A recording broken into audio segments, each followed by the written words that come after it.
రే రవి, నేను ముందే చెప్తున్నా, ధరణి పెళ్లి చీర మాత్రం నా నెల జీతం మొత్తం పెట్టుకుంటానురా. నువ్వు నాకు పోటీ వస్తావేంది? నేనే తీసుకుంటానని చెప్పినా కదా. సరే వదిలేనన్న, మన ఇద్దరం కలిసి రిసెప్షన్ కొందాంలే.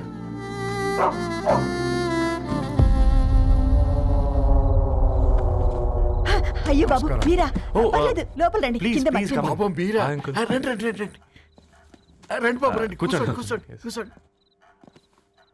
ఈ టైంలో వచ్చారేంటండి? పొద్దుటి నుంచి పెళ్లి షాపింగ్ చేస్తూ వచ్చేసరికి ఈ టైం అయిందండి. యాక్చువల్లీ మార్నింగ్ డాడీ తెచ్చరమన్నారు. ఏంది బాబు ఇది? డబ్బండి. మా పద్ధతి ప్రకారం మగ పెళ్లివారి బట్టలకు ఆడపెళ్లివారే ఇస్తారండి. ఏంటి బాబు ఇది? మాకు డబ్బులు ఎందుకు? అయినా ఉన్నంతలే మేము కొనుక్కుంటాంలేండి. పర్లేదంటీ, ఉంచండి. ఇంత బరువు మా మీద ఎత్తొద్దయ్యా, మొయ్యలేం. 5 లక్షలకే ఇలా అంటున్నారు. రేపు మా ఇంటి లక్ష్మి మీ ఇంటికి రాబోతుంది. ఎలా మోస్తారు? నా కూతురులాగా చూసుకుంటానయ్యా. ఏ మాట సంగతి తర్వాత, ముందు పోయి చాయ్ పెట్టి. 10 అవుతుంది అంకుల్, ఈ టైంలో చాయ్ ఏంటి? ఆంటీ ఉంటే అన్నమే పెట్టండి ఆంటీ. ఈ షాపింగ్లో పడి పొద్దు నుంచి అసలు ఏం తెలియదు, చాలా ఆకలిస్తుంది మాకు. ఉండండి, 2 నిమిషాలు తయారు చేస్తాను. ఆంటీ ఉన్నదే పెట్టండి ఆంటీ. రేపు పెళ్ళాక మా చెల్లికి రోజు స్పెషల్ చేసి పెట్టరు కదా.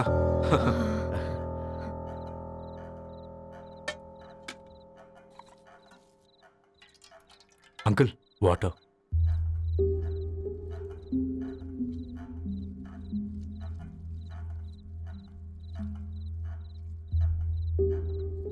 ఏంట్రా అలా కలుపుతున్నావు? ఆంటీ 4 ఇళ్లలో వంట పని చేస్తుంది. ఇంట్లో రోజు 4 రకాల కూరలు ఉంటాయనుకున్నావా ఏంటి?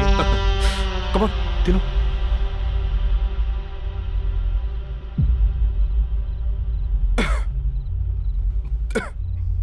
ఏంట్రా కారంగా ఉందా?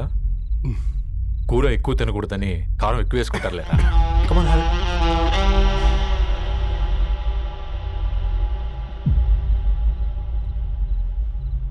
ఏంటి అటు ఇటు చూస్తున్నావు? కొట్టుకారం తింటూ గీ ఎక్స్పెక్ట్ చేయకూడదు. కమన్ తిను. ముద్ద దిగట్లేదా? నాకు కూడా దిగట్లేదురా. ఎందుకంటే ఇలాంటి ముద్ద ఈ గొంతుకి అలవాట్లేదు. కానీ అలవాటు చేసుకోవాలి. రేపు పెళ్ళాక మన చెల్లి కూడా ఇదే కదా తినాల్సింది. ఇలా ముద్ద గొంతులో దిగుతుంటే గొంతంతా మంటగా ఉంది, గుండెంతా మంటగా ఉంది. కానీ దానికి తప్పదురా, లైఫ్ లాంగ్ ఇదే తినాలి. ఇదిగో ఇక్కడే పడుకోవాలి. ఏంట్రా అలా చూస్తున్నావు? ఒకే రూమ్ అన్నా? ఫస్ట్ నైట్ వాళ్ళు బయట పడుకుంటారా? ఆ తర్వాత ఎలా అన్నా? ఆ తర్వాత అందరూ కలిసే పడుకుంటారా? వాళ్ళు అటు తిరిగి, వీళ్ళు ఇటు తిరిగి. అది అపోలో హాస్పిటల్లో పుట్టిందిరా. దాని పిల్లలు ఆ గాంధీలో పుడతారు. మన పిల్లలు ఆక్రిడ్జ్కి వెళ్తారు. దాని పిల్లలు ఆ బ్రిడ్జ్ పక్కన ఉన్న గవర్నమెంట్ స్కూల్కి వెళ్తారు. పర్లేదు, దాన్ని మాటిచ్చాడు కదా, ఫాలో అవుతాం. కానీ రవి, ఒక్క మాట. నువ్వు ఒక పేపర్ బాయ్వి.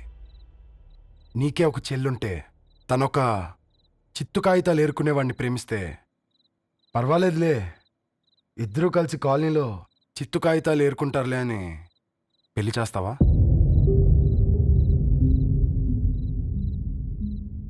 చూడండి ఆంటీ, ప్రేమ 2 వ్యక్తుల ప్రమాణం, పెళ్ళి 2 కుటుంబాల ప్రయాణం.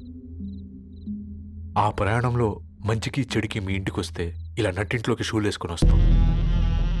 బాధ ఇప్పుడు ఒకవైపే ఉంది, భవిష్యత్తులో 2 వైపులా ఉంటుంది.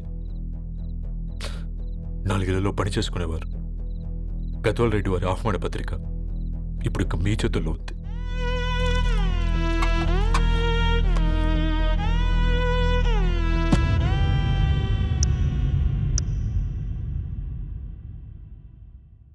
రవి, మన మధ్య ఈ నిశ్శబ్దం ఎందుకో నీకు అర్థమైందారా? వాళ్ళు వేసిన ఏ ఒక్క ప్రశ్నకి మన దగ్గర సమాధానం లేదు. ఆ పిల్లాడు అడిగాడు, కాగితాలు ఏరుకునేవాడైతే మీరిచ్చేవారా అని. గద్వాల్ రెడ్డి గారి ఫ్యామిలీతో పోలిస్తే మన స్థాయి అదే కదరా. మరి వాళ్ళ బాధను మనం అర్థం చేసుకోవాలి కదరా. మన వాళ్ళ ఇంటికి పోయినప్పుడు టీ తాగితే గొంతులోకి పోలే, ఇప్పుడు వాళ్ళకి ముద్ద గొంతు దిగలా. నీకు గొప్ప జీవితం వస్తుందని సంతోషించాం కానీ ఒక అమ్మాయి గొప్ప జీవితాన్ని కోల్పోతుందని ఊహించలేకపోయారా? పెళ్లి చేయడమే ఇష్టం లేకపోతే మన ఇంట్లో గ్యాస్ పేలొచ్చు, మన ఆటోకి యాక్సిడెంట్ అవ్వచ్చు, కానీ వాళ్ళు అలా ఏం చేయలేదురా. 2 కన్నీటి బొట్లు కార్చి వెళ్ళారు. ఆ కన్నీటికి విలువనిద్దాన్రా.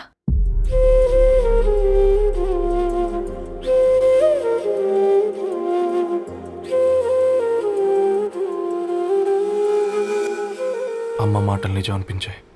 ఈ రోజుల్లో ప్రేమకు స్థాయి భేదం లేదు అనే మాట అబద్ధం అనిపించింది. ఆ రాత్రంతా ఆలోచించాను. ఏ అక్షరాలైతే మమ్మల్ని కలిపాయో అవే అక్షరాల్లో రాసుకున్నాను, తనకు శాశ్వతంగా దూరం కావాలని. నెక్స్ట్ ఏం జరిగిందో ఏం లేదేంటి?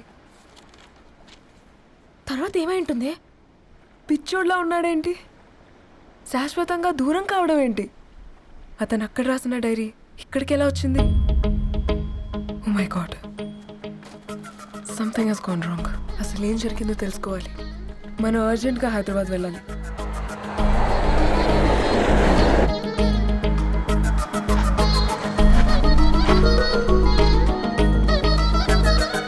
హలో, గద్వాల్ రెడ్డి గారి ఇల్లు. అలా స్ట్రైట్ గా వెళ్ళి లెఫ్ట్ తీసుకోండి.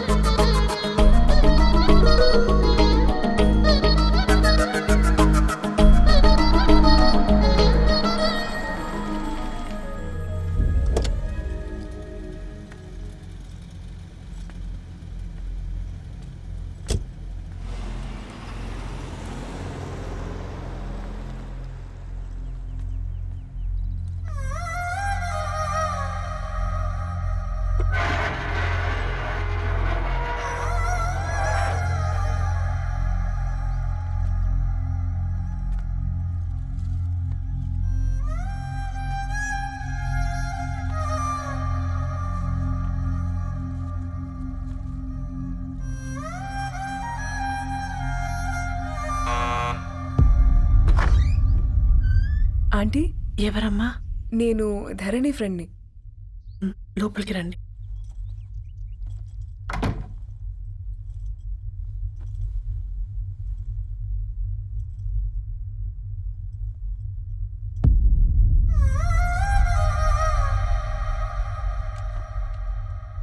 ఎవరమ్మా?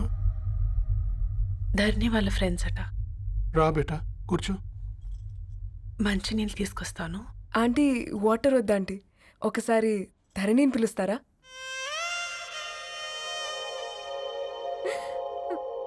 ధరణి లేదమ్మా. ఏమైంది ఆంటీ?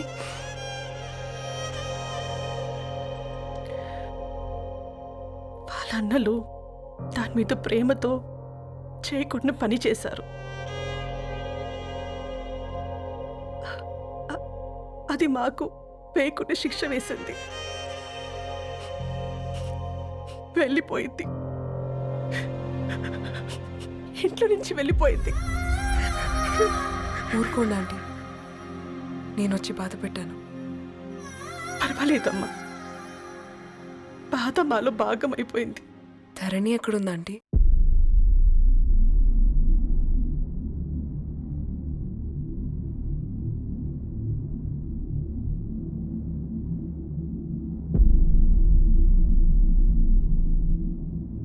Dharani,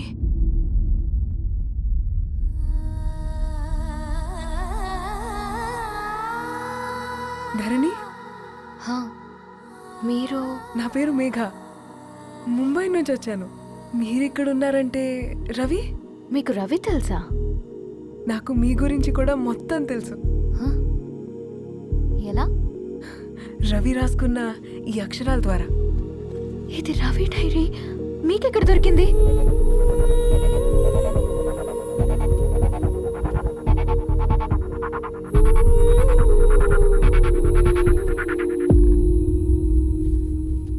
please come. ఈ డైరీ ముంబైకి ఎలా వెళ్ళింది? అసలు రవికి ఏమైందో చెప్పండి.